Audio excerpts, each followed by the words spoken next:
চাঁদা চাইছে আমাকে সরাসরি বলবেন, আমি এখানে যেই হবে হোক ওকে থানাতে সোপর্দ করা হবে। চট্টগ্রামের পটিয়া আসনের সংসদ সদস্য এনামুল হক এনাম বলেছেন, বিএনপির নাম ব্যবহার করে কেউ চাঁদাবাজি, সন্ত্রাস বা মাদক ব্যবসায় জড়ালে তাকে আইনের আওতায় আনা হবে। তিনি বলেন, উন্নয়ন কাজে বাধা বা অনিয়ম সহ্য করা হবে না। আপনারা যে উন্নয়নের কাজ করতে গেলে বিভিন্ন জনে বিভিন্ন ভাবে হুমকি দেন, ওকে বুঝাতে চাচ্ছে, চাঁদা দাবি করতে চান, আমি স্পষ্টভাবে বলি এখানে যারা কন্ট্রাক্টর, এই কাজের কন্ট্রাক্টর, আপনাদেরকেও, আপনি যদি কোনো কাউকে চাঁদা চাইছে আমাকে সরাসরি বলবেন, আমি এখানে যেই হবে হোক ওকে থানাতে সোপর্দ করা হবে। মঙ্গলবার 12 মে দুপুরে পটিয়া উপজেলার হাইদগাঁও রাজঘাট এলাকার পানি উন্নয়ন বোর্ডের উদ্যোগে নির্মাণাধীন হাইড্রোলিক এলিভেটর ড্যামের কাজ উদ্বোধন উপলক্ষে আয়োজিত মতবিনিময় সভায় প্রধান অতিথির বক্তব্যে তিনি এসব কথা তুলে ধরেন।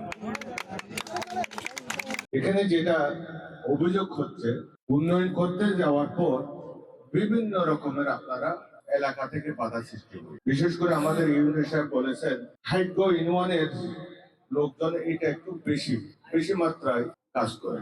এই হাইড্রো ইউনিয়ন নিয়ে যখন কথা বলে তখন আপনাদের একটু চিন্তা করতে হবে, এটা কিন্তু পুরো হাইড্রো ইউনিয়নের বদনাম। এনামুল হক এনাম বলেন, এই ড্যাম নির্মিত হলে হাইদগাঁও সহ আশেপাশের এলাকার কৃষি, পর্যটন ও কর্মসংস্থানে ইতিবাচক পরিবর্তন আসবে। পাশাপাশি অতিবৃষ্টিতে নিচু এলাকার মানুষের দুর্ভোগও কমবে। আমরাও চাই এই যে রাবার ড্রাম, হাইড্রোলিক রাবার ড্রামের মাধ্যমে এখানকার চাষাবাদের উন্নয়ন হবে, পানির সংকট নিরসন হবে, এটা যত দ্রুত হয় সেটা করবেন। তিনি আরো বলেন, দলীয় পরিচয়ে কেউ সালিশ বা অনিয়মে জড়াতে পারবে না। এলাকার যে কোনো সমস্যা সরাসরি তাকে জানানোর আহ্বান জানান তিনি। আইন শৃঙ্খলা বাহিনী ওকে সাথে সাথে গ্রেফতার করা হবে।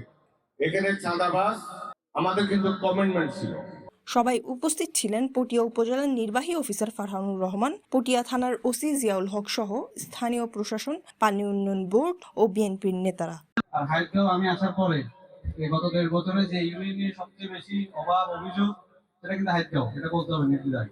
এবং আমাদের ওসি সাহেব উনি কিন্তু মাদকের বিরুদ্ধে কিন্তু উনি সবসময় অ্যালার্ট।